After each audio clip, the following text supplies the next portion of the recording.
साधु साधु साधु।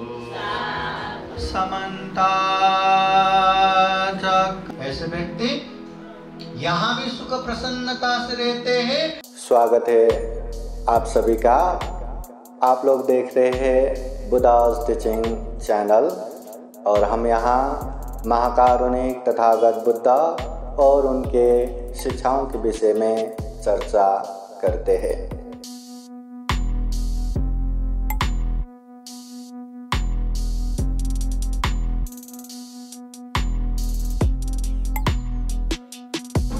धम्मं नमामि संघं नमामि।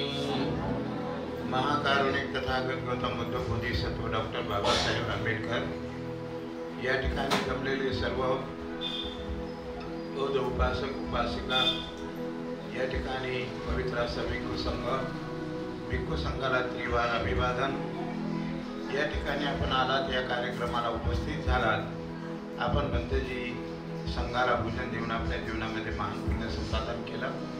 या महान पुण्याचं अनुमोदन म्हणून बंतेजी आपल्याला त्याचं अनुमोदन करतील। तेव्हा मी तत्पूर्वी या ठिकाणी पूज्य बंतेजी डॉक्टर इदवंती महास्कवी यांना मी अशी विनंती करतो की त्यांनी भगवान बुद्ध आणि बाबासाहेबांची दिवसाने पूजा करावी, अशी त्यांना विनंती आहे। त्यानंतर मंगलबुद्धी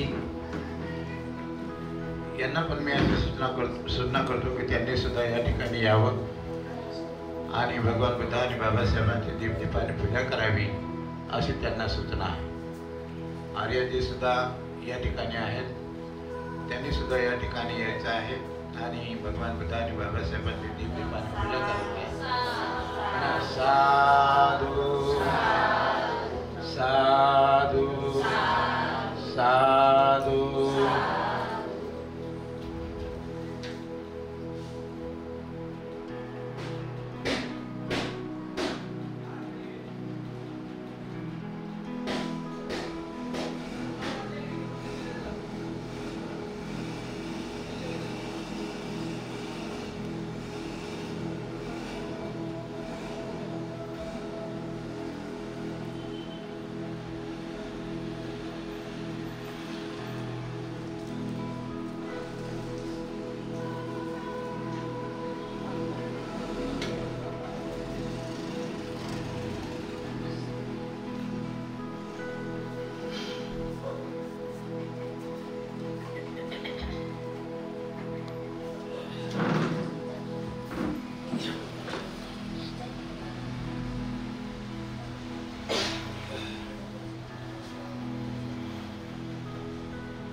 यानंतर जेवढे उपासक आहेत त्यांनी या ठिकाणी उभं राहायचं आहे आणि पूज्य बंतेजी इंदवत बंतेजी जो यांना देऊन त्यांचं स्वागत करायचं आहे। तेव्हा मी सर्व उपासक लोकांसाहेब बाकी बसलेले जे आहेत त्यांना अशी सूचना करतो की या ठिकाणी त्यांनी यावं आणि बंतेजीचं स्वागत करायचं।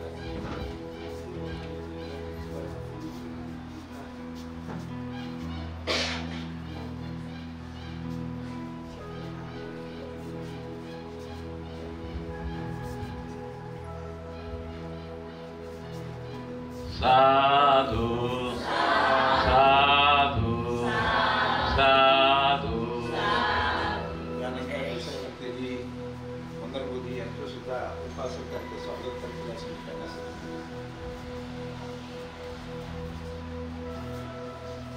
साधु साधु साधु।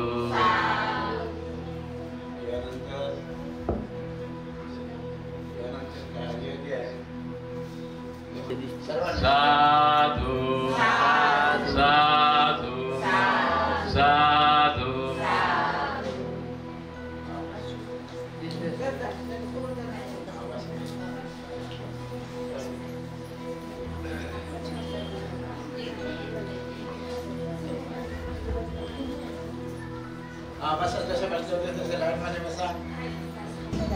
या ठिकाणी अनिरुद्ध भंतेजी स्वागताचे राहिलेले आहेत।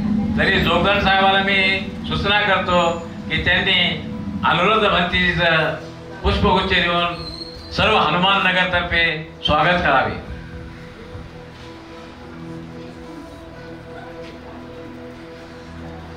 साधू साधू साधू.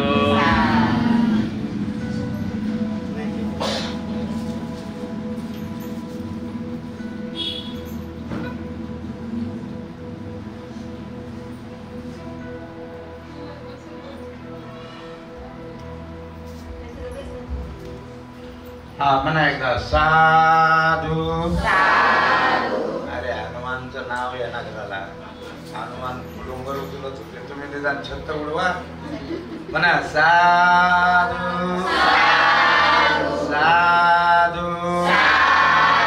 महाकारुणिक तथागत गौतम बुद्ध बोधिसत्व डॉक्टर बाबासाहेब आंबेडकर या ठिकाणी पूजनीय पवित्र भिक्खू संघ, भिक्खू संघाला त्रिवार अभिवादन.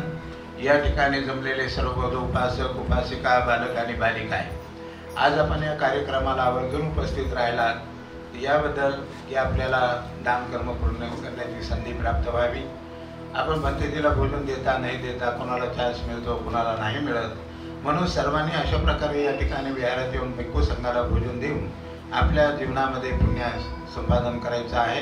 आणि त्याच्यासाठी हा कार्यक्रम आपण प्रत्येक महिन्याला साजरा करत आहोत.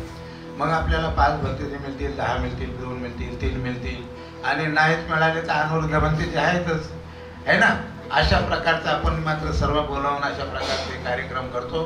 तो एवढ्यासाठी करतो की आपली पुण्यपारमी वाढावी, आपल्याला प्रत्येकाला भिक्खू संघाला भोजन देण्याची संधी प्राप्त व्हावी आणि आर्थिक दान देण्याची सुद्धा संधी प्राप्त व्हावी. यासाठी हा कार्यक्रम आपण या विहारामध्ये साजरा करत आहोत. या ठिकाणी मी भंतेजीला अशी सूचना करतो की त्यांनी आम्हाला त्रिशरण पद्धतशीर लिहून आणि हंसकालीन परित्राण पाठ घेऊन बाकीची धम्मदेशना द्यावी अशी भंतेजीला आपल्यातर्फे आणि माझ्यातर्फे मी विनंती करतो. सभी जन हाथ जोड़िए और बोलिए साधु साधु साधु. महाकारुणिक तथागत बुद्ध धम्म संघ को त्रिवार वंदना. परम पूजनीय बोधिसत्व डॉक्टर बाबा साहब अम्बेडकर सम्राट अशोक बुद्ध विहार में उपस्थित पूजनीय भिक्खू संघ, आर्यगण और संपूर्ण श्रद्धा संपन्न बुद्धि संपन्न उपासक उपासिकाएं, आज सभी उपासक उपासिकाएं मिलके संघ को खूब अच्छा भोजन दान दिया है. इस उपलक्ष्य में पूजनीय भिक्खू संघ का परित्राण धम्मदेशना भी अभी होगा. सर्वप्रथम बुद्ध धम्म संघ के शरण जाके पंचशील प्रार्थना करेंगे. सभी लोग हाथ जोड़िए और जैसा मैं कहता हूँ वैसा ही बोलिए. अरहं सम्मा संबुद्धो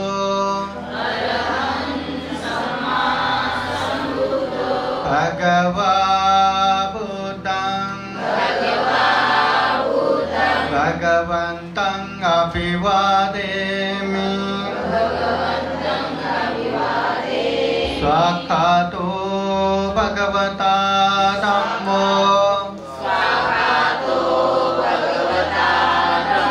धम्मं नमस्सामि. सुपतिपन्नो भगवतो सावक संघो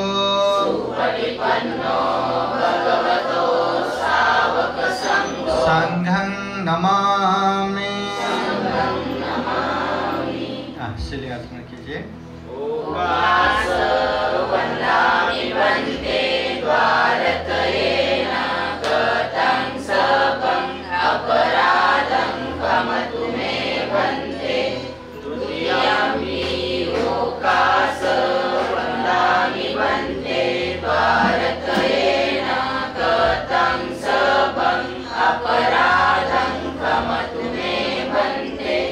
Tatiampi okas vandami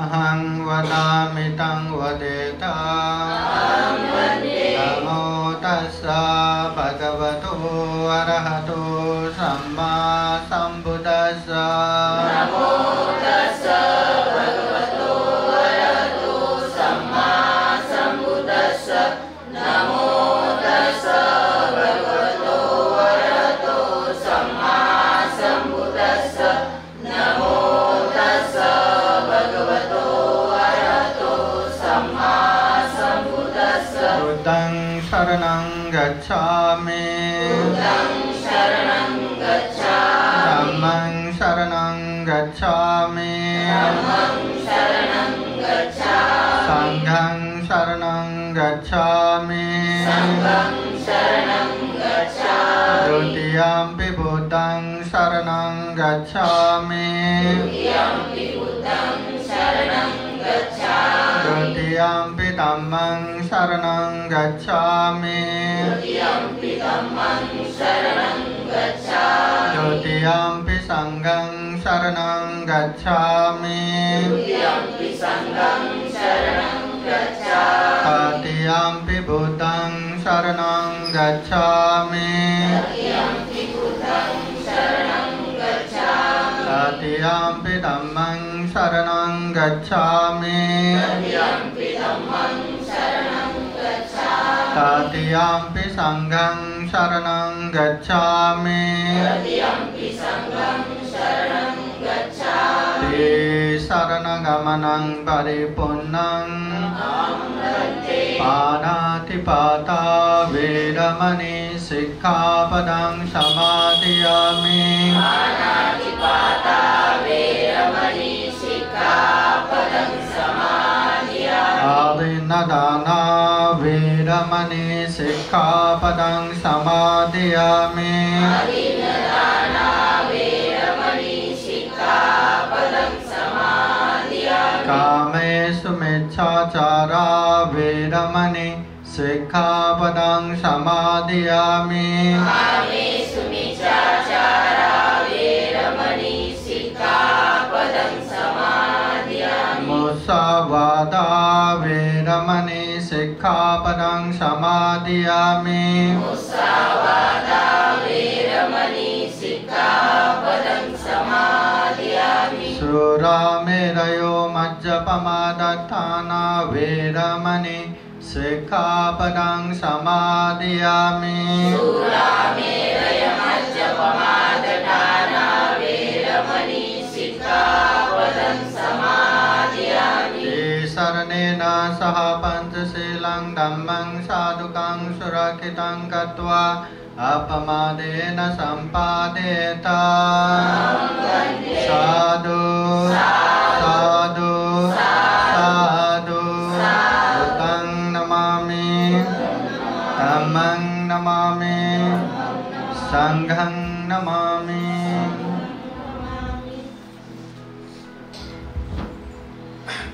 सभी जन हाथ जोड़िए और बोलिए साधु साधु साधु।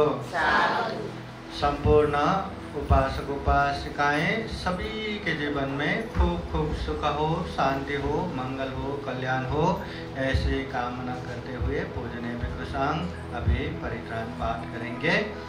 बुद्ध धम्म संघ के अनंत गुण धम्म और आशीर्वाद से भरा हुआ इस परित्राण के अनुभव से आप सभी के जीवन में खूब खूब सुख हो, शांति हो, मंगल हो, कल्याण हो, जीवन में ढेर सारा पुण्य धर्म करते हुए ये दुर्लभ या अमूल्य ये सर्वश्रेष्ठ मनुष्य जीवन को सफल बना सके, सार्थक बना सके, अंत में जन्म जरा व्याधि मरण से मुक्त निर्वाण तक साक्षात्कार कर सके, ऐसी कामना करते हुए पूजनीय भिक्षु संघ परित्राण पाठ करेंगे।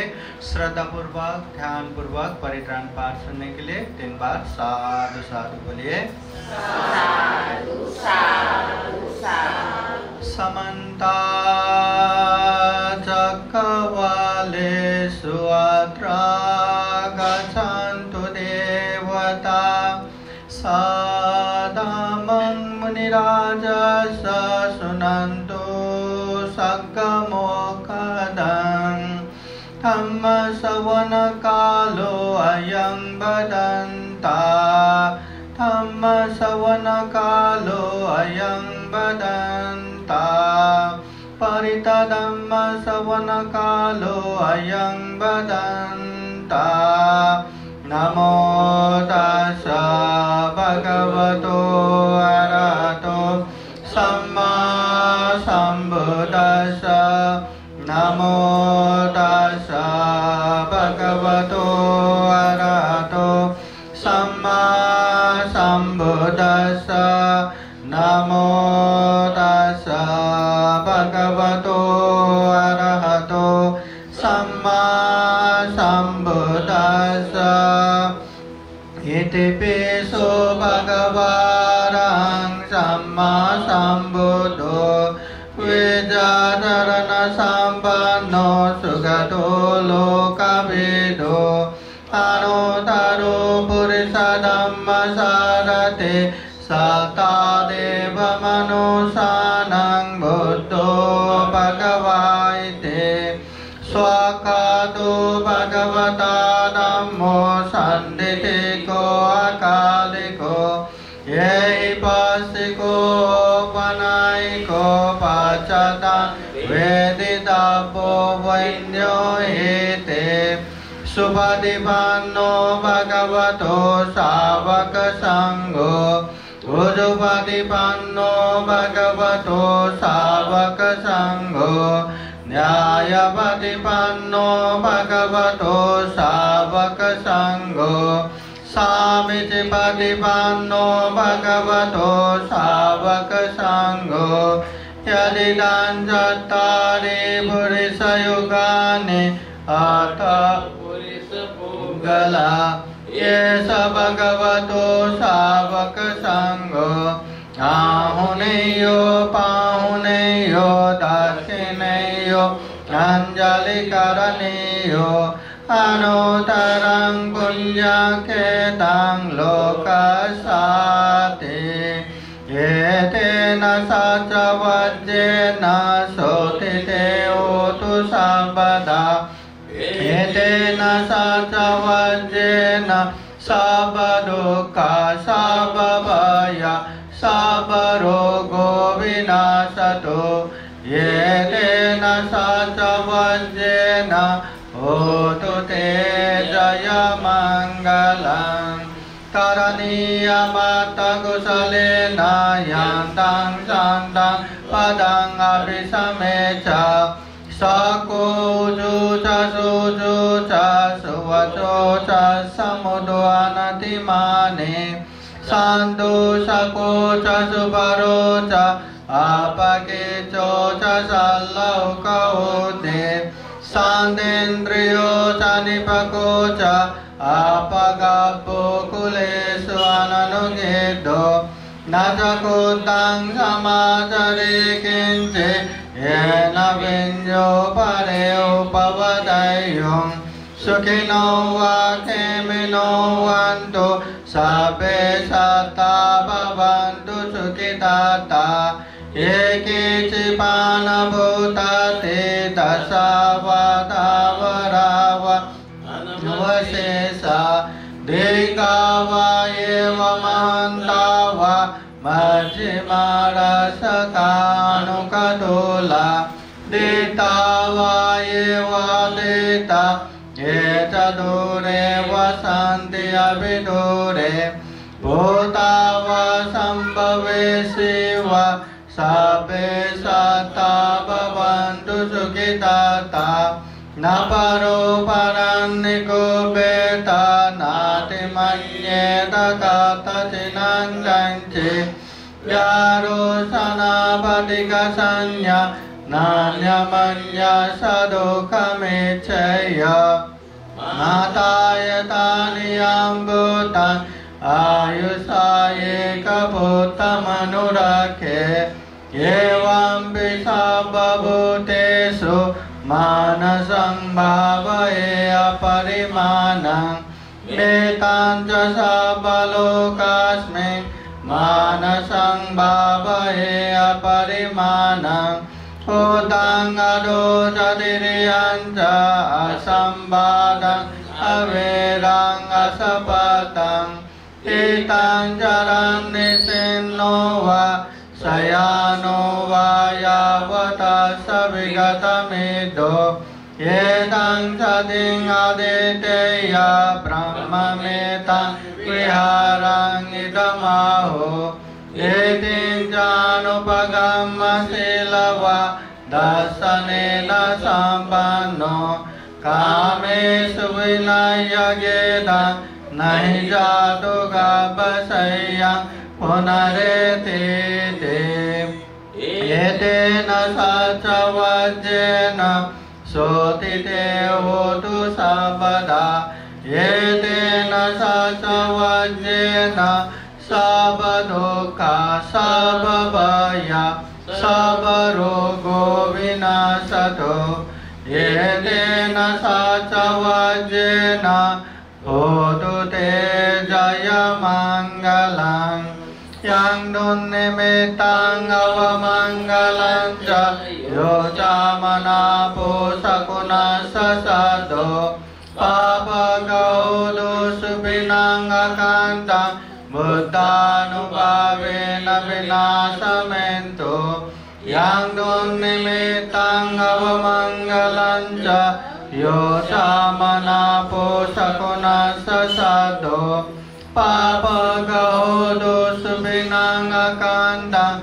dhammanubhavena vinasamento yang nunnimitang avamanggalang ca yo camana pusakuna sasado papagaudu subinang akantang sanghanubhavena vinasamento dukkha patacane dukkha bhaya patacane bhaya sukha patacane sukha vantu sabbe pipanino yetavata cambe sambadang punya sambadang sabbe devanumodantu sabba sampati siddhya danang dadantu saddaya silang rakhantu sabada pavana viratavantu rachantu devatagata sabbe buddha balapata pacekananca yang balang arahantananca tejena rakang vandami sabbaso akasata jabhummata devanaga mahitiga punyang tang anumodetva cirang rakhantu buddha sasanang akasata jabhummata devanaga mahitiga punyang tang anumodetva cirang rakhantu dhamma desanang akasata jabhummata devanaga mahitiga punyang tang anumodetva cirang rakhantu twang paranti sadhu sadhu sadhu buddhang namami dhammang namami sanghang namami.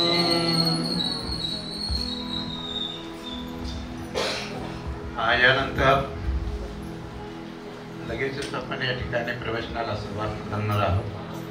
तत्पूर्वी या ठिकाणी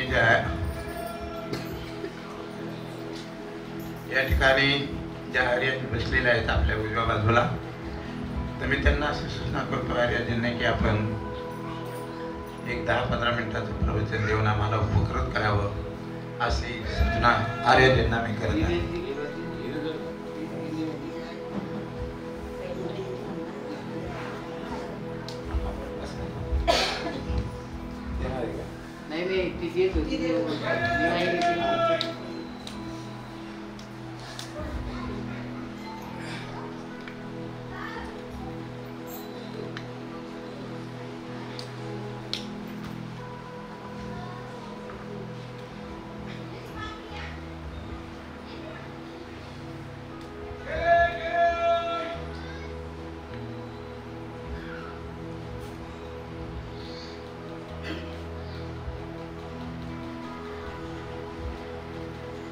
सुको बुद्धानुपादो सुखा सदम देशना सुखा संगस सामगी समंगानं तपो सुखो. थोडासा आवाज हा चेंज झालेला सर.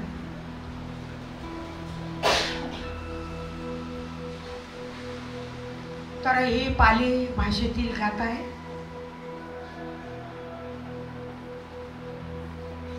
त्यानुसार एखादा तथागतासारखे किंवा बुद्धासारखे व्यक्तिमत्व उत्पन्न होणं या संसारासाठी अतिशय सुखकारक असतं. त्यांचा जन्म, काही लोकांचे जन्म असे असतात ते फार दुर्मिळ असतं आणि असे जे महापुरुष असतात तर हे इतरांचं कल्याण करत असतात. आपलं दुःख आपण आपणासाठी दुःखमुक्त होतातच, परंतु इतरांनाही ते मदत करतात. असे महापुरुष फार दुर्मिळ असतात आणि असे महापुरुष जिथे जन्माला येतात तर सर्व प्राण्यांचं कल्याण झाल्याशिवाय राहत. 4 असंख्य 1 लाख कल्पापर्यंत तथागत भगवान बुद्ध यांनी असंख्य अशा पारमितीचा अभ्यास करून बुद्धपद प्राप्त केलं होतं 2500 वर्षापूर्वी. तर त्या बोधिसत्व अवस्थेत त्या अगोदर सुद्धा बोधिसत्व सुमेध म्हणून जेव्हा त्यांनी हे बोधिसत्व झाले सुमेध पासनं, आपले आताचे जे सम्यक स्वबुद्ध आहेत सिद्धार्थ गौतम बुद्ध, तर हे सम्यक स्वबुद्ध बोधिसत्व म्हणजे अर्थातच सुमेध बोधिसत्व होते की ज्यांनी आपल्या जीवनामध्ये असंख्य अशा पारमिता म्हणजे मानवी जीवनातले सद्गुण प्राप्त केले होते आणि मानवी सद्गुण प्राप्त करून अनंत अवस्थेपर्यंत ते होते. आणि ज्यावेळेस त्यांना प्रथम जे बुद्ध त्यांना प्राप्त म्हणजे अवेलेबल झाले असे ते प्रथम बुद्ध दीपंकर बुद्धांची त्यांची प्रथम भेट झालेली आहे. सुमेध बोधिसत्व म्हणजे झाले नव्हते. सुमेध एक ब्राह्मणाचा मुलगा होता, तपस्वी, एकदम 6 फूट उंच, डोळे मोठमोठे, एकदम तेजस्वी, विचार्य, तेव्हा पण एकदम गोरापान, एकदम शांत आणि प्रसन्न चेहऱ्याचं. त्यांचं पाहताच लोकांना भुरळ पडायचे काही व्यक्तिमत्व वेगळंच आहे. त्यांच्या सहवासातच मनुष्याला सुख, शांती, समाधान मिळत असते. ज्यावेळेस ते रम्यनगरमध्ये हिमालयाच्या पायथ्याशी असतात, त्यांचं कसं होतं ते तपस्वी झालेले असतात. ब्राह्मणाच्या घरात त्यांचा जन्म अगोदर झालेला असतो, पण तिथे त्यांचं मन टिकत नाही सांसारिक जीवनात. त्यांच्याकडे 40 करोडची त्यांच्या आईबापांनी संपत्ती कमवलेली असते, पण ती संपत्ती कमवली नाही, वडील मृत्यूला प्राप्त झाले. तेव्हा त्यांना वाटलं संपत्ती तर दिसत आहे 40 करोड, पण आई वडील दिसत नाही. त्यावेळेस त्यांना वैराग्य प्राप्त होतं आणि ते म्हणतात की सर्व संपून जाणार आहे, मी माझ्या मुक्तीसाठी का प्रयत्न करू नये. आणि यासाठी म्हणून मग ते 40 करोडची संपत्ती राजाकडे जाऊन सांगतात की सर्व गरजू लोकांना मी देऊन टाकली म्हणून. आणि अशा प्रकारे ते वस्त्रांनीशी बाहेर पडतात, हिमालयामध्ये जातात आणि तपस्वी होऊन तिथे ते तपश्चर्या करत असतात दुःखमुक्तीसाठी. त्यावेळेस जरी त्यांना तेवढं माहिती नाही, पण आपण मुक्त झालं पाहिजे एवढं तर त्यांना नक्कीच माहिती. आणि मग त्यावेळेस ते कधीतरी अशा नगरामध्ये यायचे तर येत नव्हते ते. तर त्यावेळेस त्यांना 8 ध्यानाची प्राप्ती केली होती. प्रथम ध्यान, द्वितीय ध्यान, तृतीय ध्यान, 4थं, 5वं, 6वं, 7वं, 8वं. तर त्यामुळे सुद्धा काही रिद्धिसिद्धी प्राप्त होत असतात. तर त्यापैकी त्यांना आकाशात उडण्याची सिद्धी होती. आकाशातून उडत असताना त्यावेळेस ते बघतात, म्हणजे त्या रम्य नगराकडे येतात तर ते तिथून वरतूनच बघतात की नगरामध्ये आज फार आनंद आहे, काय निश्चित आहे. म्हणून तो खाली येऊन बघतो तर ते गावकरी म्हणतात, गावकऱ्यांना विचारतात का सगळे तोरणं मांडलेले आहे खेड्यामध्ये, गावात, रम्य नगरीमध्ये जिकडे तिकडे आनंद दिसत आहे, तोरणं लावलेले आहे, गुड्या उभारलेल्या आहेत, परत प्रत्येक घरासमोर रांगोळी आहे, एवढा आनंद आहे, जिकडे तिकडे उत्साहाचं वातावरण आहे. तर तिथल्या त्या गावकऱ्यांना विचारतात, काही गावकरी ते सडकेचं काम करत असतात. तिकडे जाऊन हा तपस्वी विचारतो सुमेध, तर ते सांगतात की तुम्ही नवीनच दिसतो म्हणे. हो म्हणे, मी नवीनच आहे म्हणे, मी प्रथमच या गावात आलो म्हणे. हो का म्हणे, तुम्हाला माहीत नाही का म्हणे आज आमच्या नगरामध्ये दीपंकर सम्यक सबुद्ध येणार आहे. तर त्यावेळेस त्याचे प्रज्ञाचक्षु जागृत होतात आणि तो विचार करतो की जगामध्ये तो एखादा सम्यक सबुद्ध उत्पन्न होणं एवढं सोपी गोष्ट नाही आहे. त्याला वाटतं ही फार असंभव गोष्ट आहे. म्हणून मग तो विचार करतो की अशा दीपंकर बुद्धासाठी सम्यक सबुद्धासाठी मी पण काहीतरी कार्य केलं पाहिजे. मी पण माझ्या शरीराचा काय उपयोग आहे. आणि म्हणून मग तो म्हणतो मला पण काही काम द्या, मी पण सडकेचं काम करतो. मग तो काही ते माती आणणं, काही ते खडकं बारीक बारीक नसतं त्याला काय म्हणतात ते आणून तो सडकेचं काम करत असतो. पण तेवढ्यात काय होतो, लाखोच्या संख्येने दीपंकर बुद्ध त्यांच्या मागे भिक्खू संघ येत असतो आणि त्यांचं तेच वचन असतं, बुद्धं शरणं गच्छामि, धम्मं शरणं गच्छामि, संघं शरणं गच्छामि म्हणत येत असतात. आणि त्यांच्या पुढे दीपंकर सम्यक सबुद्ध असतात. तर तो म्हणतो आता भगवान जवळ येत आहे आणि मी आता हे एवढं राहिलेलं काम माझ्याकडनं अपूर्ण राहिलं, आता काय करावं. मग तो म्हणतो माझ्या शरीराचा काय उपयोग आहे. म्हणून मग तो त्याचे जवळजवळ भरपूर केस असतात त्याच्यामध्ये, तो जटाधारी तपस्वी असतो, ते जटाधारी कंबल बांधतात ते, तो अक्षरशः त्याचे केस पुढच्या भागात टाकतो आणि स्वतः पण पालथा असं पडतो. त्याला वाटायचं की सम्यक सबुद्ध माझ्या शरीरावर जाईल तर माझ्या शरीराचा योग्य उपयोग होईल आणि मला फार मोठं पुण्य लाभेल असं. म्हणून मग तो तसा पडतो आणि विचार करत असतो की हे जे दीपंकर बुद्ध आहेत हे स्वतः तर मुक्त झालेत, परंतु इतरांनाही दुःखमुक्तीची विद्या शिकवत आहे, त्यांना दुःखातून बाहेर काढत आहे. तर मी सुद्धा आजारांत होऊ शकतो. या तथागत सम्यक सबुद्धाकडून मी जर विपश्यना घेतली तर या जीवनात मी पण अरंत होऊ शकतो. परंतु मला अरंत नाही व्हायचं, तर मला पण दुसऱ्याच्या दुःखमुक्तीसाठी प्रयत्न करायचे आणि यासाठी मलाही सम्यक सबुद्ध व्हायचं. असं तो संकल्प करत असताना तथागत दीपंकर जवळ येतात आणि त्यांच्या मनातली जी अवस्था ते जाणतात. त्याच्या चित्तामध्ये जे काही चाललं ते जाणून मग ते म्हणतात की त्याचे अनेक जन्माचे ते पारमिता बघतात, परिपूर्णता किती पारमिता यांच्याकडे भूतकाळामध्ये आणि भविष्यकाळात ते काय करेल हे दोन्हीचा विचार करतात तथागत सम्यक.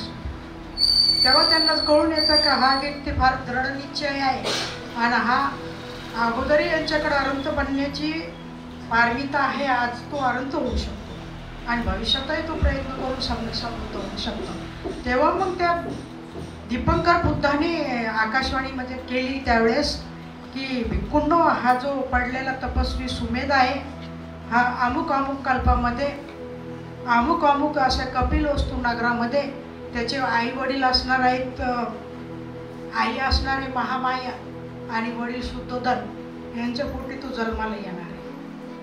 त्याचं नाव तिथे सिद्धार्थ असणार आहे. त्याच जन्मामध्ये तो सम्यक सबुद्ध होणार आहे. ही आकाशवाणी केली म्हणजे बोलले ते.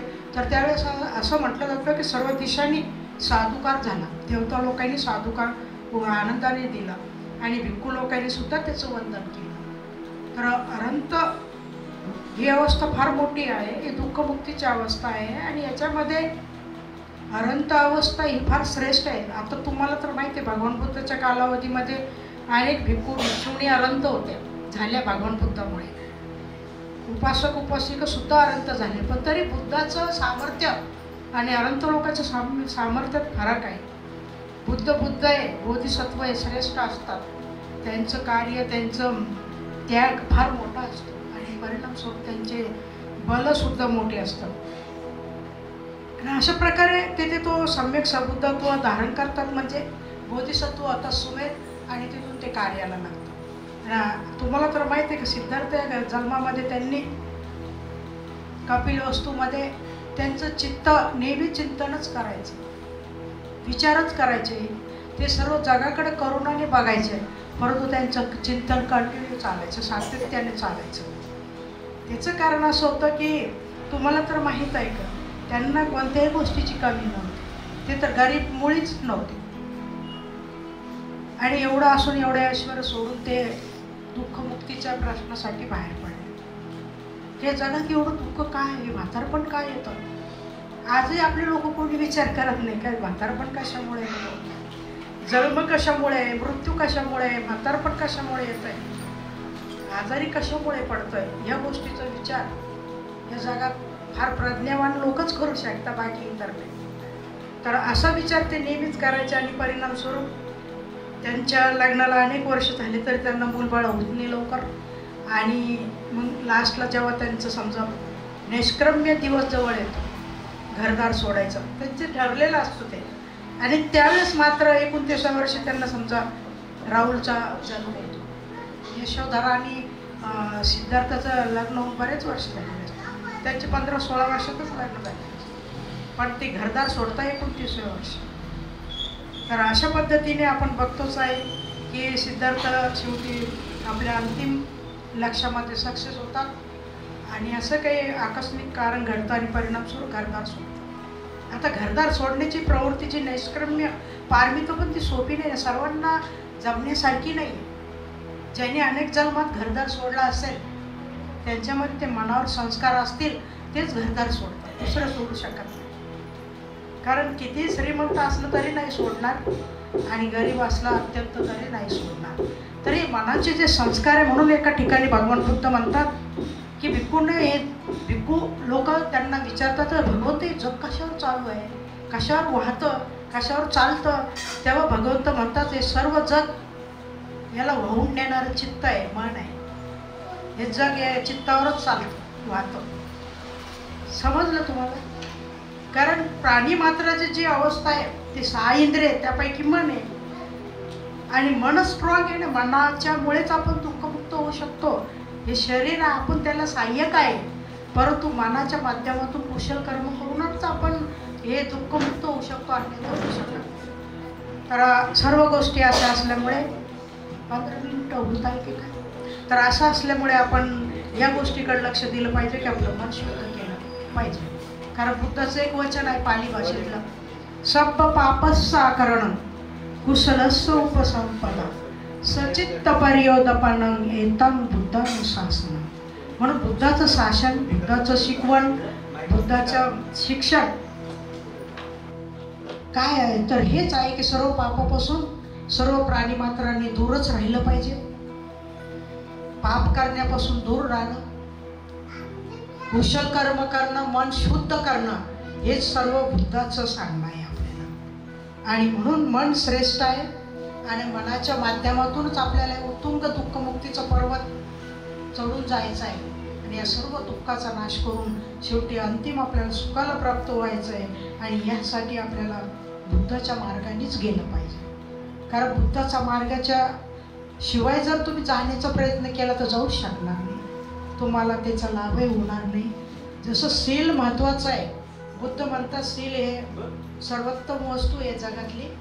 शील जसं महत्त्व आहे, शीलाच्या पायरीने शीलानेच आपण हे बुद्ध धम्माच्या पायऱ्या चढत जाणार. शील नसलं तर बुद्ध धम्माचं आचरण आपल्याकडनं होणार नाही. शील आहे, समाधी आहे आणि प्रज्ञा. तुम्हाला माहिती आहे सिद्धार्थ गौतमाने त्या जीवनामध्ये किती पारमिता परी 6 वर्षाची कठोर तपश्चर्या, वैराग्याची कसोटी म्हणतो आपण ते, की त्यांचं आपण टिकू पण नाही शकणार तेवढं. एक तिळाच्या दाण्यावर 15-15 दिवस कोणीच राहू शकत नाही. एवढं त्यांनी हालापेष्ट वैराग्याच्या कसोटीमध्ये तप केलेलं आहे की त्यांच्या पोटाला हात लावलं तर पाठीचे कणा लागायचे, त्यांना हालचाल करता येत नव्हती. आणि कुठं तर फारनं जंगलमध्ये कोणी राहील का 6 वर्ष? तर तथा सिद्धार्थ वैराग्याच्या कसोटी असताना अशा प्रकारचा त्यांना लाभ झाला. काही लोक म्हणतात साधना करूच नका, विपश्यनेमध्ये काहीच नाही, समाधीमध्ये काहीच नाही. पण आपल्यामध्ये पारमिता चांगल्या परिपक्व होण्यासाठी समाधीशिवाय काहीच नाही. तुम्ही समाधी करता तेव्हाच तर तुम्हाला हे पारमिता करायला व्यवस्थित ते सहाय्यक होतात ना. समाधी जर नसली म्हणजे एकाग्रतेची कुशल कर्माची अवस्था जर आपल्यात कधी आपण ती घेतली नाही किंवा विपश्यना आपण घेतली नाही तर आपण या मुक्तीच्या मार्गात काहीच करू शकणार नाही. या सर्व गोष्टीमध्ये शील जर प्रथम आहे, पण शीलावरच आरूढ समाधी आहे. समाधीशिवाय तुम्ही दुःखमुक्त होऊ शकता. हे असं असल्यामुळे तुम्ही फार लकी आहात की भांतेजी इथे आहेत आणि ते पण फार परिपक्व असं साधक आहेत. आम्ही विपश्यनेला जायचं नेहमी आणि मी पण आता दीर्घकालीन शिबिराचे साधक आहे. पण ते फार दीर्घकालीन शिबिर केलेलं आहे, 45-60 दिवसाचे. तर या माध्यमातून आपल्या दुःखमुक्तीकडे आपला प्रवास असतो. आपलं सत्य, आपलं आंतरिक सत्य मनाचं हे आपल्याला उलगडायला लागतं. निसर्गाचे कानून कायदे आपल्याला उलगडायला लागतात. हे सर्व गोष्टी अशा असल्यामुळे आपण प्रयत्न केला पाहिजे आणि कुशल कर्म आणि पुण्यकर्म केलं पाहिजे. आता भूतकाळामध्ये जर आपण गेलो भगवान बुद्धाच्या कालावधीमध्ये तर असंख्य किती पुण्यवान लोकांचं म्हणजे अनंताचं युग होत होते, सगळे अनंतच. ते किती मनुष्य योनीच कुठे जाऊ पण भगवान बुद्धाच्या कालावधीत ते मनुष्य म्हणजे प्राणी मात्राच्या योनीतून मनुष्य योनीत यायचे आणि त्यांच्या जीवनाचे जे सार्थक आहे दुःखमुक्ती ते साध्य करायचे, म्हणून त्याला अनंतच योग म्हणतात. कारण भगवान बुद्धाच्या उपदेशाच्या माध्यमातून ते मुक्त होऊन जायचे त्यावेळेचे लोक पटापट. असं होतं, त्याला म्हणून अनंतच योग म्हटलं. जत करून त्यावेळेस अनंत होण्याचे जे सत्व योग्यतेचे आहे ते जन्माला यायचे. तर असं असल्यामुळे आपणही प्रयत्न करत राहा. आपल्याला पण दुःखमुक्त व्हायचंच आहे. जन्म आणि मृत्यू हे सगळं दुःख आहे. जी गोष्ट अनित्य आहे म्हणजे स्थिर नाही आहे, एकसारखी नाही आहे, ती दुःख देणारी आहे. आणि म्हणून आपण या दुःखाच्या नाशासाठी आपण शुद्ध संस्काराचं संस्करण केलं पाहिजे मनावर, तरच आपण खऱ्या अर्थाने या दुःखमुक्त होऊ शकतो. कोणताही जन्म घ्या त्यात दुःख आहे. जर मनुष्य प्राण्यामध्ये एवढं दुःख आहे तर इतर प्राण्यांची काय गती आहे आपण विचार आपण केला पाहिजे आपल्या बुद्धीच्या स्तरावर, तरी प्रज्ञेने. तर निश्चितच आपल्याला कळेल की आपल्याला ही जी प्रज्ञा जागृत होते तर हीच खऱ्या अर्थाने आपल्याला दुःखमुक्तीसाठी सहाय्यक होते. आणि म्हणून आज मला संपवते, आज मला भंतेजीने 2 शब्द बोलण्याची संधी दिली, त्याबद्दल मी भंतेजीला वंदन करते आणि त्रिवार अभिवादन करते आणि धन्यवाद देते. साधू साधू साधू. जे काही पुण्यपारमी करत आहात, दान देत आहात, भोजन देत आहात, हीच मात्र त्याला पूरक आहे. तेव्हाच कुठं मनुष्य बुद्ध अवस्था प्राप्त करतो. यानंतर माझ्या डाव्या बाजूला बसलेले मंगल बोधीजी हे सुद्धा टायमाचं भान ठेवून या ठिकाणी थोड्या वेळासाठी 10-15 मिनिटं ध्यान प्रवचन करतील असे मी त्यांना सूचना करतो.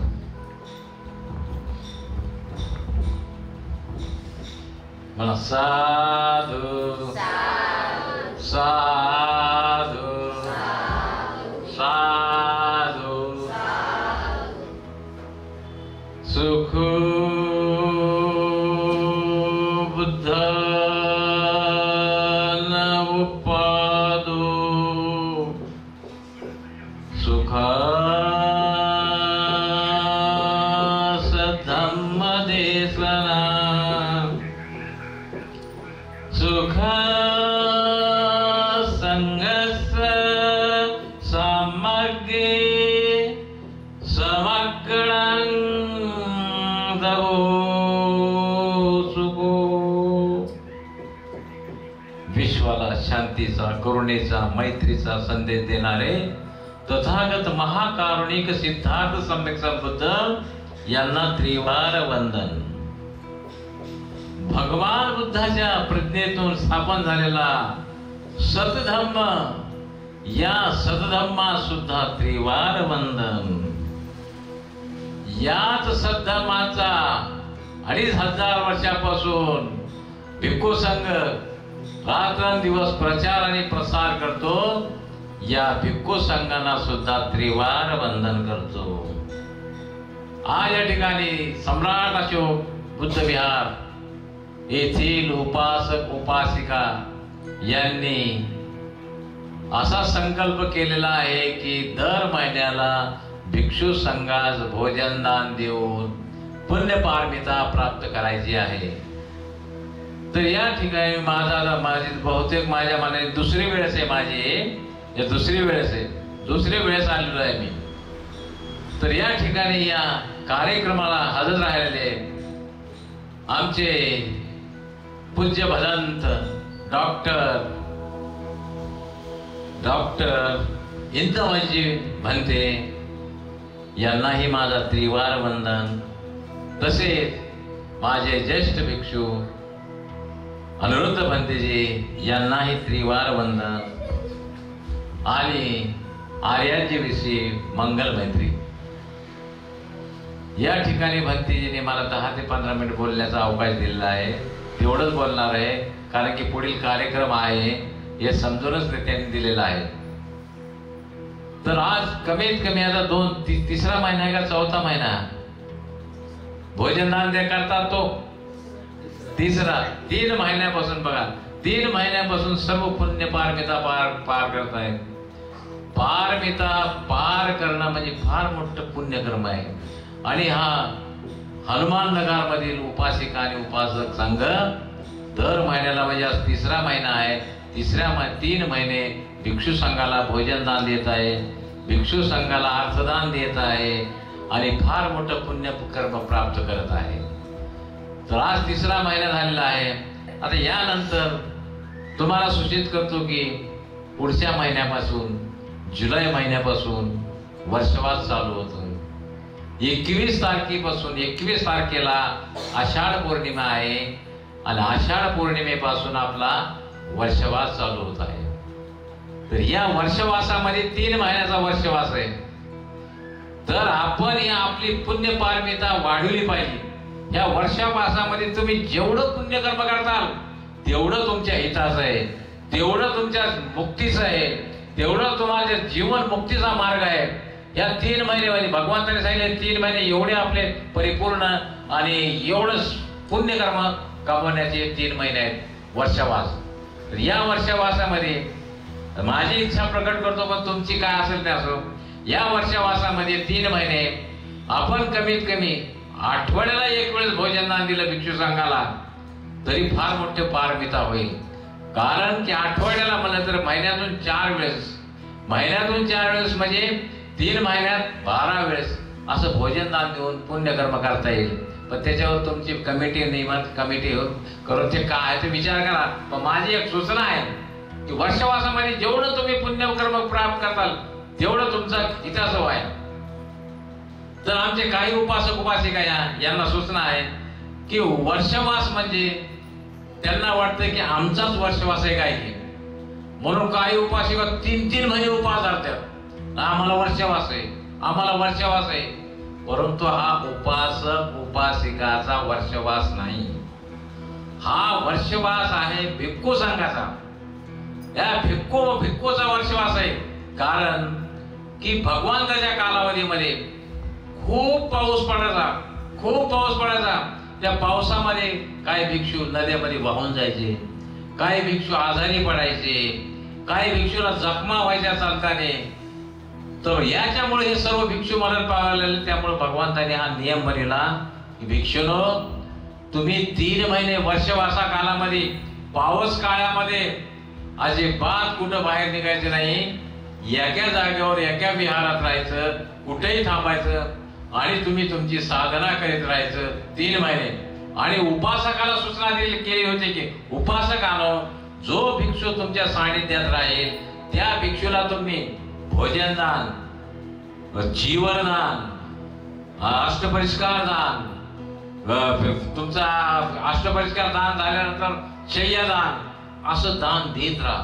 त्या दानामध्ये फार मोठं वर्षवासामध्ये तुम्ही जेवढं दान पुण्यकर्म करताल तेवढं तुमच्या फायद्याचं आहे.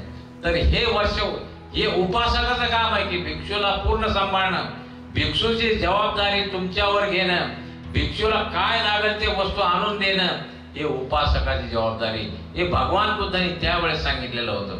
त्याच्यामुळं भिक्षू हा वर्षासाठी 3 महिने एकाच ठिकाणी थांबून अधिष्ठान करत असतो आणि अधिष्ठान करून तो 3 महिने जात नाही, कुठं त्याला जाताही येत नाही. गेलं तरी एक 5-7 दिवस बाहेर जर जायचं असलं तर 7 दिवसच फक्त परवानगी दिले भगवंताने.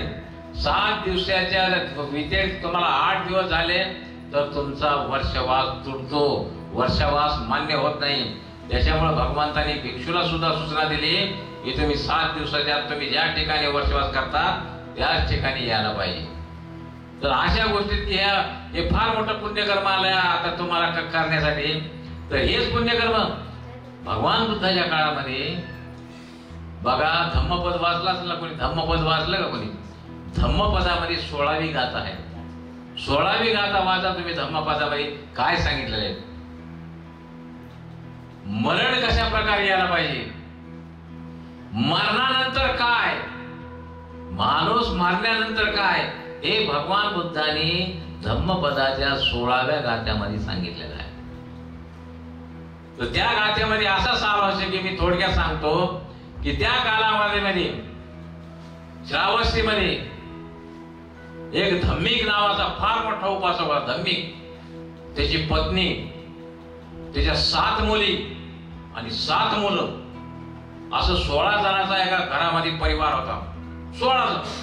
आणि भगवंताच्या सानिध्यात 24 घंटे भागात सानिध्यात दर पौर्णिमेला उपवास करणे, अमावस्याला उपवास करणे,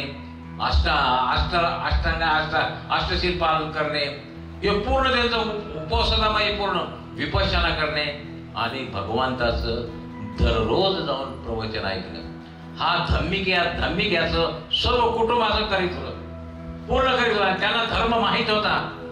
त्यांना धर्म माहित होता की जाती भी दुःख आहे, जन्म भी दुःख आहे, म्हातारपण भी दुःख आहे आणि मरण भी दुःख आहे. हे त्यांना जाणच होतं, सगळं कळत होतं त्यांना. त्याच्यामुळे त्यांना मरणाची भीती नव्हती ना कशाचीच भीती नव्हती, काही नव्हती. सर्व पूर्णचे पूर्ण कुटुंब त्याच टायमाला होता. आता धम्मिकाला माहित होतं म्हातारा तो होणार आहे. धम्मिकाला माहित आहे की मी म्हातारा होणारच आहे. शेवटला धम्मिक म्हातारा झाला. म्हातारा झाल्यानंतर मग त्याला कळलं की माझं विपश्यना वाल्याला सगळं कळतंय की मरण कसं होतंय, का आहे, सगळं गोष्टी. मग त्याला म्हातारा झाल्यानंतर मग थोडा आजारी पडला. त्याला वाटलं आता आपलं काही सत्य नाही. मग त्याने मुलाला बोलवलं, सर्व मुलाला बोलवलं, मुलांनो या भगवंताकडे जा, भगवंताला माझ्यातर्फे प्रणाम करा आणि भगवंताला असं सांगा एक 15-16 भिक्षू पाठवून मला परित्राण पाठ ऐकायचा आहे. तर परित्राण पाठ ऐकण्यासाठी मला 15-16 भिक्षू पाठवून द्या. ठीक आहे म्हणले. मग मुलं गेले. मुलांनी भगवंताला विनंती केली, भगवंत आमच्या वडिलांनी असं सांगितलंय, आजारी आहेत आणि त्यांना परित्राण पाठ ऐकायचा आहे, 15-16 भिक्षू तुम्ही द्या. ठीक आहे म्हणले. कारण की भगवंताला माहिती फार उपासक चांगला आहे आणि भगवंताला सगळं त्याची व्याधी कळत का, सगळी व्यथा कळत होती. ठीक आहे म्हणले. 15-16 भिक्षू भगवंताकडे त्या धम्मिकाकडे पाठवते.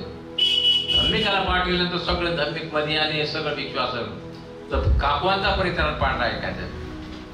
तर मला म्हणले तुम्ही सती पठाण पाठ पाठवा. सती पठाण पाठ मला ऐकायचंय. ठीक आहे म्हणल्यानंतर मग भगवंत भिक्षूने सुरू केला परित्राण पाठ. सती पठणाचा परित्राण पाठ झाला. सती पठाणाचा अर्धा परित्राण पाठ झाला तर त्याला सगळीकडून 6 देवता लोक त्याला घेऊन जाण्यासाठी, देवता लोकात घेऊन जाण्यासाठी एवढं पुण्यकर्म प्राप्त. 6 देवता लोक, 34 देवता लोक, तुषित देवताचे लोक, याम देवताचे लोक, 6 देवतातले लोक त्याला तो आमच्याकडे रथ घेऊन सज्ज रथ घेऊन त्याला देवता लोकांमध्ये घेऊन साठी आले. आमच्याकडे ते फक्त धम्मिकाला दिसत होतं, बाकी कोणालाही दिसत नव्हतं. ते देवता फक्त धम्मिकाला दिसत होते, बाकी कोणालाही देवता दिसत होते. पण धम्मिकाला परित्राण पाठ सती पठणाचा ऐकायचा होता पूर्ण. मग त्याच्यामुळे काय करते की ते देवता चल म्हणते तर ते देवताला ते काय करतो, हात करतो, थांबा म्हणतो मला परित्राण पाठ ऐकायचा आहे, तुम्ही थांबा जरा. परित्राण पाठ ऐकलं ठीक आहे. त्या भिक्षूला काय वाटतं, अरे हे बंद करायला सांगितलं, आम्हाला परित्राण पाठ बंद करायला सांगितलं काय. मग भिक्षू लोक काय करते, परित्राण पाठ बंद करते. बंद केल्यानंतर ते भिक्षू निघून जाते. निघून गेल्यानंतर मग भगवंताकडे जाते. ते भगवंताला म्हणते, भगवंता मी परित्राण पाठ करत असता अर्ध्यातूनच धम्मिकाने आम्हाला थांबायला सांगितलं. तो भगवान सर्वज्ञ ज्ञानी होते, त्यांना सगळं कळत होतं, भगवंताला सगळं कळत होतं. मग भगवंताने काय केलं, आपल्या दिव्य दृष्टीने पाहिलं तर खरंच भगवंताला दिसलं की 6 देवता लोक धम्मिकाला घेऊन जाण्यासाठी आले आणि ते फक्त धम्मिकाला दिसत होते, कोणालाही दिसत नव्हते. म्हणून त्या धम्मिकाने त्या देवता लोकांना थांबा म्हणलं आणि तुम्हीच थांबलात म्हणले. त्याच्यामुळं हे तुम्हाला थांबा म्हणलं नाही, धम्मिक त्या देवताला थांबा म्हणलं की मला परित्राण पाठ पूर्ण ऐकायचा आहे, पण तुम्ही निघून आले. ठीक आहे, तरी धार्मिकाला देवता लोकांनी घेऊन गेले. तर हे पुण्यकर्माचे फळ असं 4-5-6 योनी आहेत. 5-6 योनी आहेत. देव योनी आहे, मनुष्य योनी आहे, तिरेची योनी आहे, त्याच्यानंतर पशु योनी आहे, असे 4-5 योनी आहेत. तर आपल्या कर्मानुसार या योनी प्राप्त होत्या. तर आपण चांगलं कर्म केलं पाहिजे. चांगलं कर्म म्हणजे काय की आता त्या माताजीने गाथा उच्चारले, सब पापस अकरणं कुशलस्य उपसंपदा सच्चित्त परियोदपणं एतां बुद्धान शासनं. ही गाथा आहे. याच्यावर याच गाथावर सगळं सब पापस अकरणं, कुठलंही पाप कर्म करायचं नाही, कोणतंही पाप कर्म करायचं नाही, पुण्य कर्म करायचं. पाप कर्म कोणते जे तुम्हाला दुर्गतीला घेऊन जाणारे कर्म कोणते? तर काया, वाचा आणि मन, या 3 गोष्टींनीच माणूस दुर्गतीला जातो. काया म्हणजे हे शरीर, या शरीराने पाप करू नये. आता ह्या शरीराने कोणते खतरनाक पाप होते आपल्या शरीराने? एक तर हत्या करणं, शरीरानेच हत्या करतो ना आपण. एक तर चोरी करणं आणि एक तर व्यभिचार करणं. हे 3 शरीराने होणारे पाप एवढे खतरनाक पाप आहेत. हे तुम्हाला दुर्गतीलाच घेऊन जाणार आहे, सुगतीला कधीच नाही. त्याच्यानंतर वाचेचे 4 कर्म आहेत. खोटं बोलणं, पण आपण सहज दिल्लगीमध्ये खोटं बोलून जातो. परंतु खोटं बोलणं का ते पापाचे गाढ बांधले जाते. त्या खोट्याचे सुद्धा पापाचे गाढ बांधले जाते.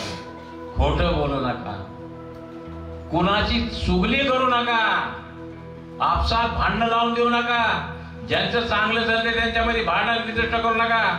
ते 2 घर फोडू नका, चुगली करू नका. आपल्या वाईटातून, आपल्या शब्दातून कोणालाही मन दुखवल अशा गोष्टी बोलू नका. की आपल्या बोलण्याने एखाद्याचं मन दुखवल तर अशा गोष्टी बोलू नका. आणि त्याच्यानंतर फालतू बडबड करीत बसू नका. पण हे फालतू बडबड करीत बसायचे आपल्या महिला मंडळाला फार सवय. घरातले काम संपले, नवरे गेले ड्युटीला की बस सगळे मस्त गप्पा चप्पा मग निघत. मग ती अशी ती तशी विनाकारण काही गप्पाच करीत राहायच्या. पण ते चुकीचे. तुम्ही बसलात तर धर्माच्या गप्पा करा. पंचशिलामध्ये काय आहे, अष्टशिलामध्ये काय आहे हे करीत राहायचं, याच्यावर चर्चा करीत राहायची तुम्ही. तर याच्यामुळे हे चर्चा अष्टशिलावर चर्चा करा, पंचशिलावर चर्चा करा, पण फालतू करू नका. हे किती झाले? 7 झाले. आता 3 चित्ताचे, मनाचे 3 वाईट कर्म आहेत. कोणतं? राग. तर आपल्या महिला मंडळाशिवाय जास्त राग कोणालाच नाही. महिला मंडळाला जास्त राग आहे. घरामध्ये काही झालं, एखाद्या नवऱ्याने काय बायकोला शिवी दिली की त्या बाईचा पारा सारखाला, मला शिवी देतो. थांब तुला दाखवते की जाऊन की फाट काटून मरून जाईल. पण तिला कळत नाही की माझे मुलं आहेत, माझे लेकरं आहेत, माझ्या मुलाचं काय होईल, माझ्या लेकराचं काय, असं नाही विचार. हे तर नाही. आज 50-60 वर्षापूर्वी ज्यावेळेस आपली प्रगती नव्हती, आपल्याकडे गॅस नव्हता, आपल्याकडे काहीच नव्हतं, आपल्याकडे चुलीनंतर आपल्याकडे स्टोव आला. आणि स्टोव साठी काय करायचं? आपण सगळे राखेल जमा करायचो. राखेल जमा करून घरात स्टॉक करायचं, कारण त्याच्यावर स्वयंपाक पाणी चालतं ना आपला. त्यावेळेच्या बाया काय करायचं? त्यावेळेच्या बायाला राग. थांब तुला दाखवते म्हणून राखेलचा डबा घ्यायचे की अंगावर घेतला की काळी लावून घ्यायच्या. ज्या वेळेस तडपडते त्यावेळेस मग तिला लगे लेकरं दिसते, हे दिसते, माझ्या लेकराचं काय होईल. अगं बाई, 5 मिनिटाचा राग तू मारला असता काय बिघडलं असतं? त्याच्यामुळे राग अजिबात करू नका. नवऱ्याने 10 शिव्या दिल्या तर बाबा म्हणा 11वी दे ना, काय होत नाही मला, ते 11वी दे. तो काय शिवी दिली मला लागायली काय? म्हणा लागायची कसं काय? ते 11वी दे. असं करायचं. पण राग करायचं नाही. त्याच्यानंतर लोभ करायचं नाही. आणि कुठल्याही माणसाचा द्वेष करायचा. आपला दुश्मन का असणार, पण त्याचा द्वेष करायचा नाही. त्याला मंगल माहिती देत राहायची, द्वेष अजिबात करायचं नाही. हे 10 खतरनाक पाप आहेत आणि हेच 10 पाप तुम्हाला सुगतीला घेऊन जाते. हेच पाप कर्म हेच ते 10 केले तर तुम्ही नरगतीला जाताल आणि सुगतीला जाताल. तर हे 10 पाप कर्मापासून तुम्ही सावध राहा आणि करू नका. एवढंच माझं तुम्हाला सूचना आहे. तरी मी 10 मिनिटं जास्तच घेतले, भंतीजीने 10 मिनिटं सांगितले होते. तरी या ठिकाणी मी थांबतो आणि या ठिकाणी सर्वांचं कल्याण हो, सर्वांचं मंगल हो, सर्वांची सुस्तमुक्ती हो, सर्वांचं दीर्घ आयुष्य वाढो आणि असंच पुण्यकर्म करण्याचा योग साधो. पण साधू साधू साधू बुद्धांग नमामि, धम्मंग नमामि, संघंग नमामि. या ठिकाणी बंधूजीने सुंदर असं या ठिकाणी प्रवचन दिलेलं आहे. प्रवचन दिलं, अनेक प्रकारच्या संसाराच्या गोष्टी आपल्याला सांगितल्या, पारमती सांगितल्या आहे. आणि विशेष म्हणजे नवऱ्यानं मारलं म्हणजे त्यांचा राग करू नका, तर हसून त्यांच्याबरोबर बोला असं त्यांचं म्हणणं आहे. म्हणजे पुढं भांडण वाढत नाही. अशा प्रकारचं बोलून या ठिकाणी पूज्य भंतेजी इंदवादजी महास्तवी यांना मी अशी सूचना करतो की त्यांनी आम्हाला दमदेशना देऊन उपक्रम करावं.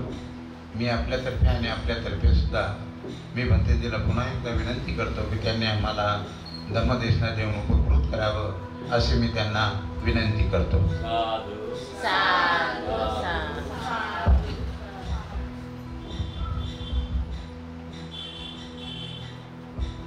सभी जन हाथ जोड़िए और जोर से 3 बार साधु साधु बोलिए.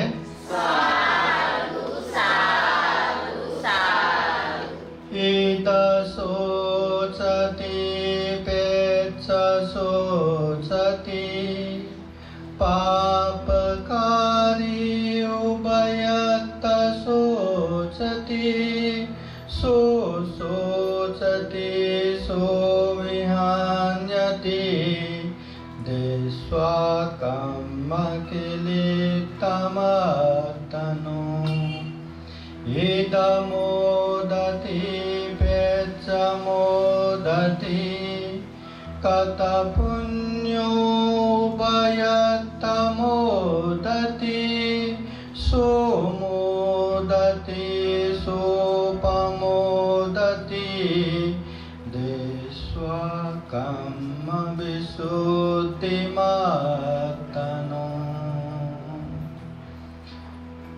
महाकारुणिक तथागत भगवान बुद्ध धम्म संघ को त्रिवार वंदना.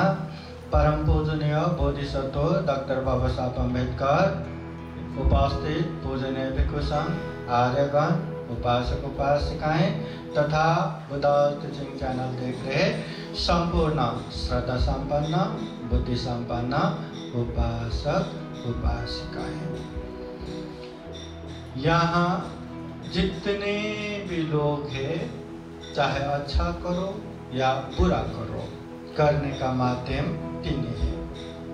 हमें अच्छा करना है तो 3 माध्यम से कर सकते हैं. हमें बुरा करना है उसका माध्यम भी 3 है. वो 3 तथागत बुद्ध कहते हैं काय वाक चित्त.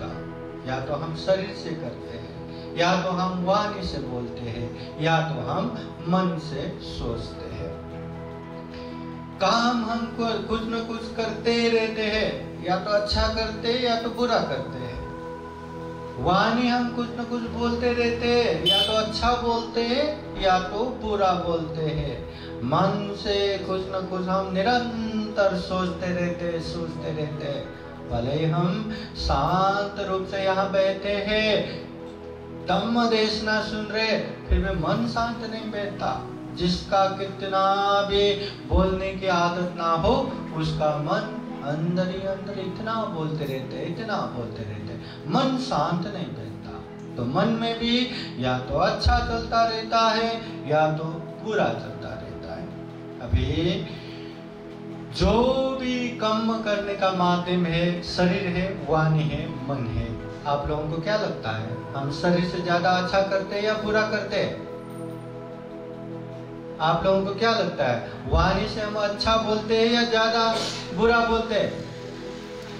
मन से क्या लगता है, मन तो दिखता भी नहीं, आप लोग क्या सोच रहे हैं किसी को पता भी नहीं चलता। तो मन से हम ज्यादातर अच्छा सोचते हैं या बुरा सोचते हैं, क्या लगता है? हम न जाने कितने कितने कितने समय से नेगेटिव या बुरे बुरे चीजों का अभ्यास ज्यादा है, इसलिए वो करना भी आसान है, वो बोलना भी आसान है, वो सोचना भी आसान है। कितना भी बोलो पुण्य करना है, धर्म करना है, दान देना है, शील पालन करना है, ध्यान करना है, सुना है ना, अभ्यास ज्यादा नहीं है, इसलिए वो करना है पता है, करना चाहिए पता है, वो करने से सुख शांति आता है वो भी पता है, फिर भी करना आसान नहीं है ना। इसलिए हम या तो अच्छा करते रहते या तो बुरा करते रहते। हाँ, अच्छा करने वाला या बुरा करने वाले, धम्म के हिसाब से हम क्या बोलते हैं, जो जो अच्छा करते हैं उसको पुण्यवान कहते हैं। हाँ, वो धार्मिक है, पुण्यवान है, और जो जो गलत करते हैं उसको बोलते हैं हम पापी, पापकारी, पापी है, गलत करने वाले। हम पुण्यवान है कि पापी है? हाँ, पुण्यवान है क्योंकि हम बुद्ध विहार में है, क्योंकि हम धम्म देशना सुन रहे, परित्राण सुन रहे, दान दे रहे, शील पालन कर रहे, हम पुण्यवान है। पर मैं क्या है ना, हिंसा करना पाप है, पता है कि नहीं?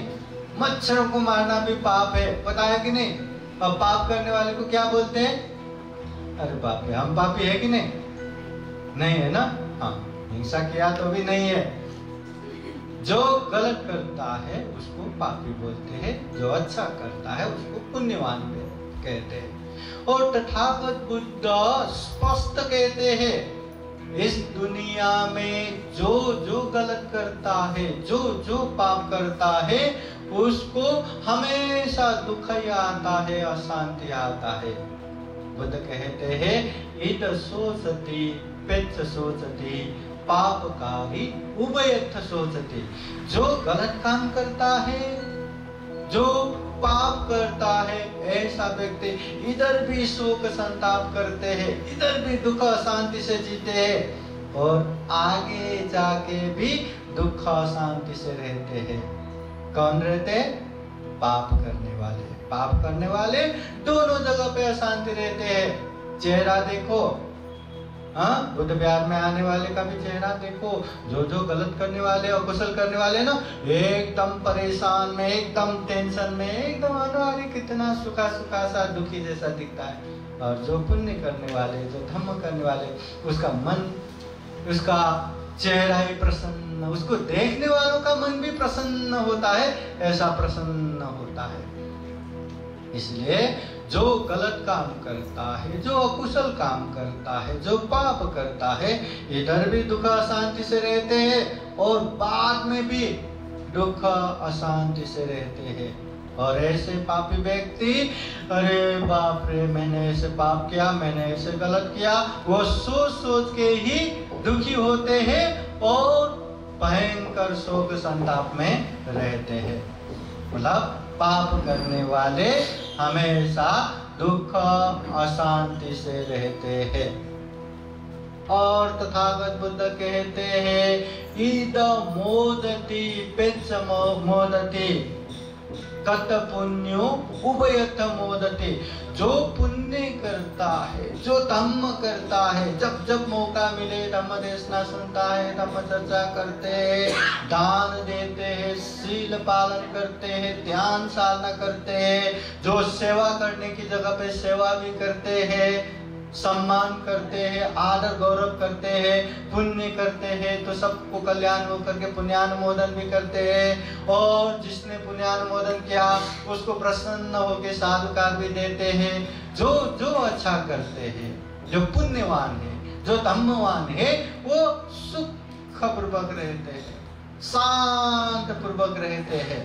ऐसे व्यक्ति यहाँ भी सुख प्रसन्नता से रहते हैं, बाद में भी सुख प्रसन्नता से रहते हैं। पुण्यवान व्यक्ति दोनों जगह पे सुख शांत पूर्वक रहते हैं।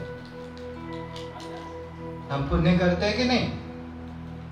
जो व्यक्ति, ध्यान रखना, जो व्यक्ति पुण्य करने वाले हैं वर्तमान समय में बहुत ही प्रसन्नता से जीते हैं, सुखपूर्वक जीते हैं। अगर हम सुखपूर्वक जी रहे हैं तो समझना हम पुण्य कर रहे हैं, हम धर्म कर रहे हैं। अगर पाप करके भी सुख का अनुभूति करता है तो वो क्षणिक होता है, निरंतर सुख शांति प्राप्त नहीं होता। इसलिए पुण्य करने वाले अभी भी सुख शांति पूर्वक रहेगा, बाद में भी सुख शांति पूर्वक रहेगा। तथागत बुद्ध के समय में राजगिरी, मगध के राजगिरी में एक चुंद सुकरी नामक एक व्यक्ति था, जिन्होंने जिंदगी भर पशुओं को मार मार के उन लोगों का मांस बेच बेच के जिया। सुअरों को मार मार के, और मारना भी भयंकर दुख पीड़ा दे के मारते थे। ऐसा मार मार के खुद भी वो मांस खाना, लोगों को भी मांस बेचना, जिंदगी भर ऐसे जिया।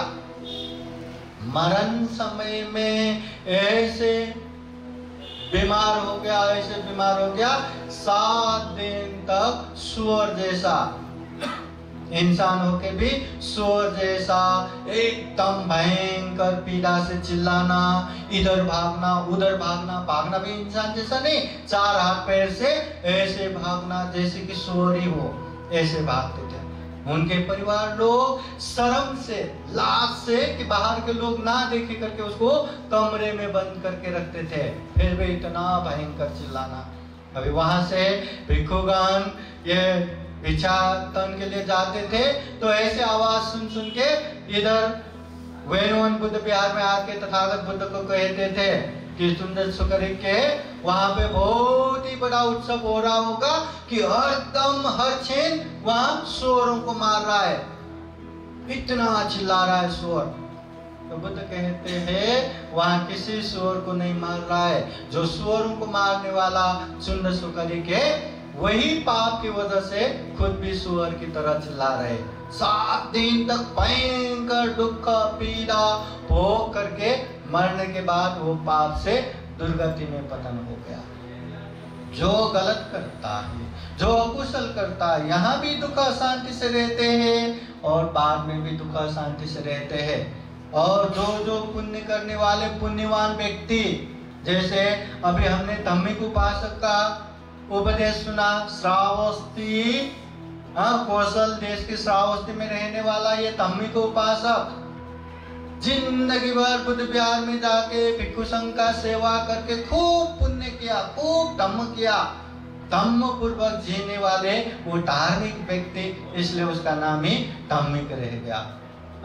मरण समय में कि उसको अनेक देवी देवता लोग, मतलब अनेक प्रभावशाली वहां देव के विमान आके हमारे विमान में आ जाओ, हमारे विमान में आ जाओ, मतलब उसका मृत्यु भी नहीं हुआ, उससे पहले ही उसका पुण्य उसको अच्छे जगह पे लेके जाने के लिए तैयार है।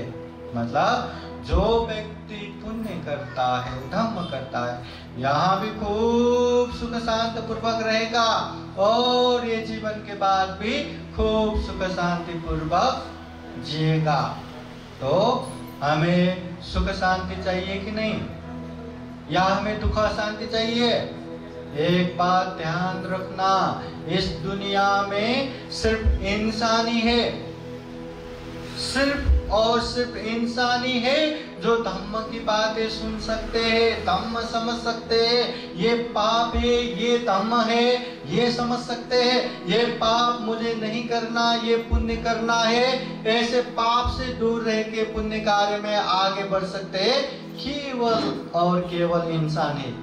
इंसान छोड़ के कोई भी जीव जंतु पशु पंछी कीट पतंग कोई भी पुण्य नहीं कर सकता, कोई भी पाप से दूर नहीं हो सकता, इंसान ही कर सकते हैं। और ऐसे इंसानों में भी बाबा साहब की पुण्य इतना अच्छा सद्धर्म मिला है, मतलब थोड़ा भी मेहनत किया तो बहुत ज्यादा पुण्य मिलता है, ऐसा धम्म हमें प्राप्त हुआ है।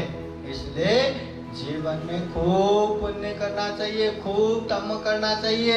इस दुनिया में कोई भी दुख शांति से जीना नहीं चाहते, हर कोई सुख शांति से जीना चाहते हैं। अगर जीते जी गलत करने वाला, कुशल करने वाला रहा तो वो भले ही महलों में रहता हो, भले ही करोड़ों का गाड़ी में घूमता हो, भले ही अनगिनत धन संपत्ति हो, वो शांति से नहीं जी पाएंगे। उसको रातों के नींद नहीं, दिनों में चैन नहीं, छटपट छटपट अशांत अशांत ही रहेगा। मगर जो पुण्य करने वाला है, धर्म करने वाला है, ऐसे व्यक्ति देखना छोटे छोटे झोपड़पट्टी में रह के भी खूब सुखपूर्वक जीते हैं, खूब शांतिपूर्वक जीते हैं। इसलिए बार बार बुद्ध सिखाते हैं, पुण्य करो, धम्म करो, किचो मनुष्य पति लाभो।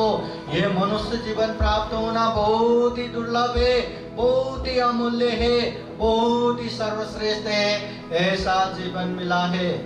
इसलिए चाहे कोई भी धम्म देशना दो, कोई भी भंते धम्म देशना दो, सारांश में यही बातें आते हैं, पाप मत करो, पुण्य करो।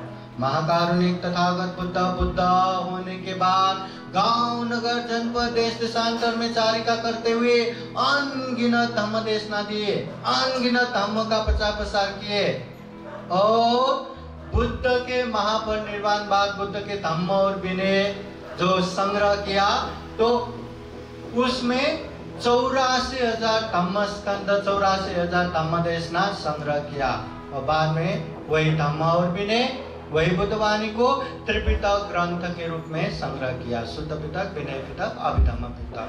आज के समय में ये त्रिपिटक में 84,000 धम्म स्कंद संग्रहित है।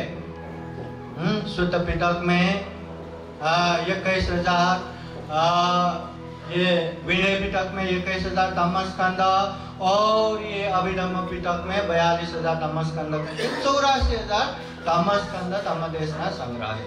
इतने विशाल अनगिनत तथागत बुद्ध के धम्म में बुद्ध सारांश में यही एक गाथा द्वारा उपदेश देते हैं, जो यहाँ धम्म देशने वाले, हर धम्म देशना देने वाले ने ये गाथा कहे हैं। हम जब भी ये धम्म पालन गाथा लेते हैं, वो धम्म पालन गाथा में सबसे पहले ही यही गाथा लेते हैं। तो वो गाथा क्या है? बुद्ध सारांश में उपदेश देते हैं, सब पाप सकरणं कुशल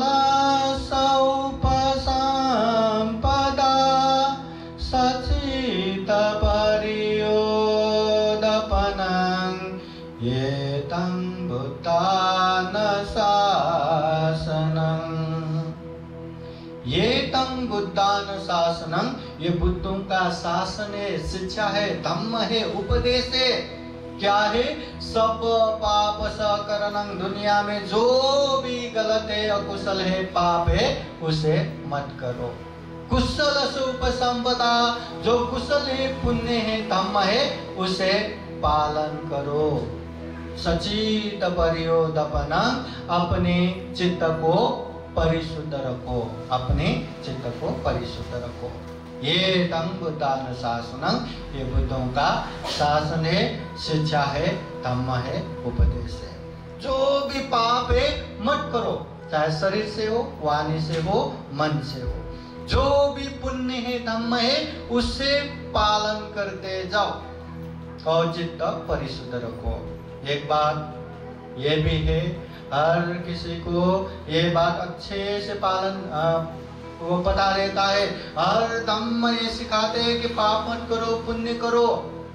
और यहाँ बच्चे से लेके जवान वृद्ध सबको पता है, पर हमेशा एक चीज हमें यही सोचना है, क्या सही में हम पाप से दूर है? क्या सही में हम पुण्य कार्य में आगे बढ़ रहे? क्या गलत नहीं करना, उससे दूर रहना आसान नहीं है। पुण्य करना, वो करते रहना भी आसान नहीं है। इसलिए हमें अपने आप को देखते रहना है। इतना दुर्लभ जीवन मिला है, इतना दुर्लभ बुद्ध का उपदेश मिला है, क्या हम सही में वो धर्म पालन कर रहे हैं? क्या दान दे रहे, क्या शील पालन कर रहे, क्या ध्यान दे रहे, क्या? ये हमेशा अपने आप को देखते रहना है। और एक बात हमेशा ये भी याद रखना है कि मैंने किया है करके इत्तुसा करके छोड़ना नहीं है। अभी हमेशा एक उदाहरण ऐसा भी देता हूँ, जैसे कि हम यहाँ सम्राट अशोक बुद्ध विहार में आज के कार्यक्रम के लिए आए। हाँ, अभी ये एयरपोर्ट से इधर तक मुझे आना है, तो मैं खूब अच्छे से तैयार व्यार होके वहां से एयरपोर्ट तक आके चलो हो गया करके मैं वहीं बैठता तो यहाँ पहुंचता क्या, और वहां से आगे बढ़ के चलो रामनगर चौराहे पहुंच गया, बस हो गया करके वहीं रुकता तो पहुंचता क्या? हाँ, इधर कामगार तक पहुंच के रुका, या वहाँ हनुमान नगर मेन रोड पे नहीं, हनुमान नगर तो आ गया ना, ऐसे ही वहीं खड़ा रहा तो पहुंचता क्या? नहीं। जब तक बुद्ध विहार नहीं पहुंचते तब तक मुझे आना है, तभी पहुंचते। वैसे ही हमें पुण्य करना है, धम्म करना है, पर परिपूर्ण रूप से करना है। दान देना है करके दान दिया ना, हाँ, वो लास्ट ईयर वो कठिन जीवन दान में हमने दान दिया, बस हो गया, जिंदगी भर के लिए हो गया करके हमें बैठना है क्या? नहीं, दान बार बार बारंबार देना है। शील भी हाँ, वही समय पे हमने शील पालन किया, बस हो गया करके बैठना है क्या? नहीं, हमेशा शील पालन करना है। ध्यान साधना भी हाँ, एक बार 10 दिन का शिविर लेके आया ना, बस हो गया करके बैठना है क्या? नहीं, बार बार बारंबार हमें ये ध्यान साधना भी करते रहना है। इसलिए हमेशा याद रखना कि पाप नहीं करना, पाप नहीं करना, क्या सही में हम पाप से दूर है क्या? पुण्य करना, पुण्य करना, क्या सही में हम पुण्य कर रहे हैं क्या? ये बात हमेशा याद करते करते आगे बढ़ना है। जितना हम पाप से दूर होंगे, जितना हम पुण्य कार्य में आगे बढ़ेंगे, उतना ही जीवन में हमें सुख शांति मिलेगा। ये बातें हमेशा याद रखना।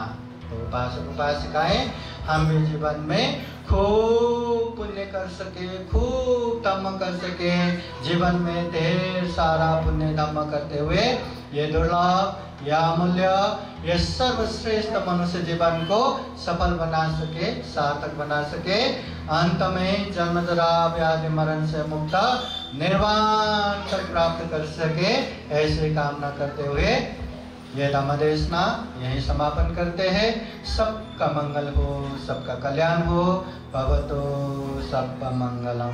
बोलिए साधु साधु साधु। अभी सभी लोग हाथ जोड़ के बैठिए। पूजनीय भिक्षु संघ आप लोगों को बुद्धवाणी पाली गाथा द्वारा आशीर्वाद देते हैं।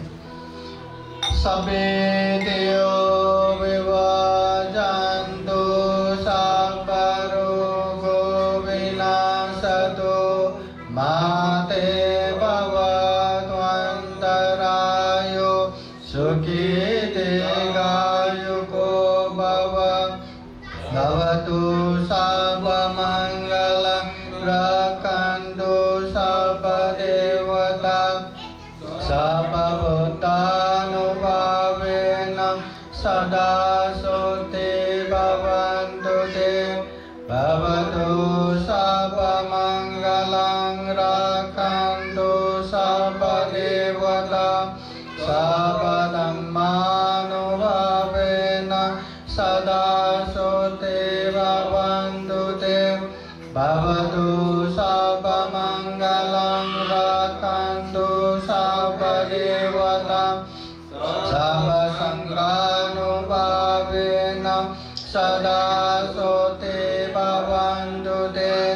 ये चितं पतितं दुह्यं येपमेव समेधतु सबे पुरेन्तु चित्तसङ्कल्पदन्तो वनरसो यथा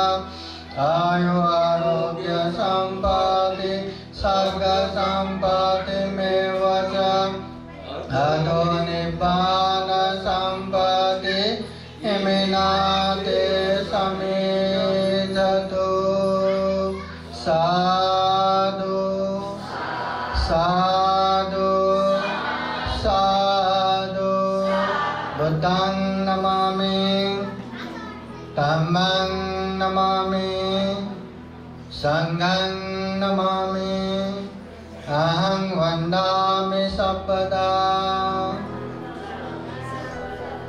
सबका मंगल हो, सबका कल्याण हो, सुखी हो, सुखी हो, सुखी हो।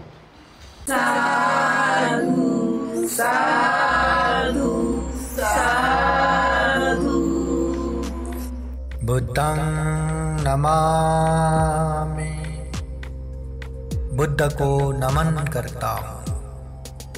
धम्मं नमामि, धम्म को नमन करता हूँ। संघं नमामि, संघ को नमन करता हूँ।